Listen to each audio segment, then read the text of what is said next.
मरकुस अध्याय 2। कई दिन के बाद वह फिर कफरनहूम में आया और सुना गया कि वह घर में है। फिर इतने लोग इकट्ठे हुए कि द्वार के पास भी जगह नहीं मिली और वह उन्हें वचन सुना रहा था। और लोग एक झोले के मारे हुए को 4 मनुष्यों से उठवाकर उसके पास ले आए। परंतु जब वह भीड़ के कारण उसके निकट ना पहुंच सके तो उन्होंने उस छत को जिसके नीचे वह था खोल दिया, और जब उसे उधेड़ चुके तो उस खाट को जिस पर झोले का मारा हुआ पड़ा था लटका दिया।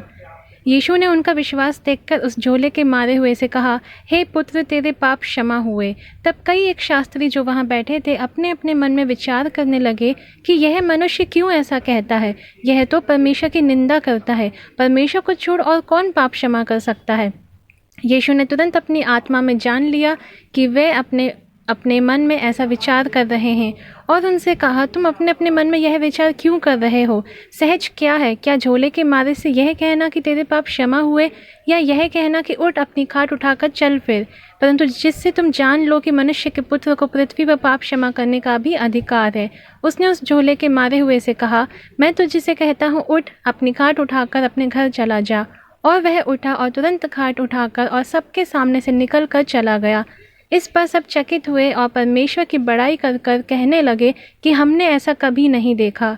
वह फिर निकलकर झील के किनारे गया और सारी भीड़ उसके पास आई और वह उन्हें उपदेश देने लगा। जाते हुए उसने हलफई के पुत्र लेवी को चुंगी की चौकी पर बैठे देखा और उससे कहा, मेरे पीछे हो ले।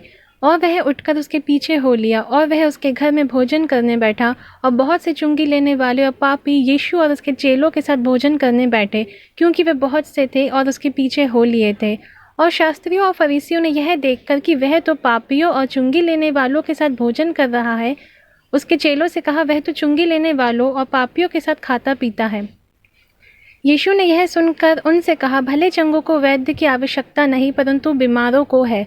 मैं धर्मियों को नहीं परंतु पापियों को बुलाने आया हूँ।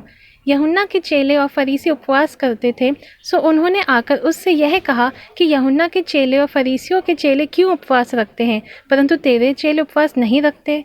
यीशु ने उनसे कहा, जब तक दूल्हा बारातियों के साथ रहता है क्या वे उपवास कर सकते हैं। सो जब तक दूल्हा उनके साथ है तब तक वे उपवास नहीं कर सकते।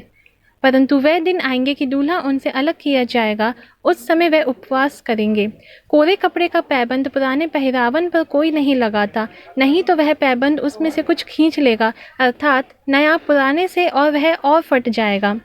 नए दाखरस को पुरानी मशकों में कोई नहीं रखता, नहीं तो दाखरस मशकों को फाड़ देगा और दाखरस और मशकें दोनों नष्ट हो जाएंगी।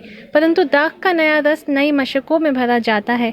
और ऐसा हुआ कि वह सब्त के दिन खेतों में से होकर जा रहा था और उसके चेले चलते हुए बालें तोड़ने लगे। तब फरीसियों ने उससे कहा, देख, ये सब्त के दिन वह काम क्यों करते हैं जो उचित नहीं। उसने उनसे कहा, क्या तुमने कभी नहीं पढ़ा कि जब दाऊद को आवश्यकता हुई और जब वह और उसके साथी भूखे हुए तब उसने क्या किया था। उसने क्यों कर अबियातार महायाजक के समय परमेश्वर के भवन में जाकर भेंट की रोटियां खाई, जिसका खाना याजकों को छोड़ और किसी को भी उचित नहीं, और अपने साथियों को भी दी। और उसने उनसे कहा, सब्त का दिन मनुष्यों के लिए बनाया गया है, ना मनुष्य सब्त के दिन के लिए। इसीलिए मनुष्य का पुत्र सब्त के दिन का भी स्वामी है।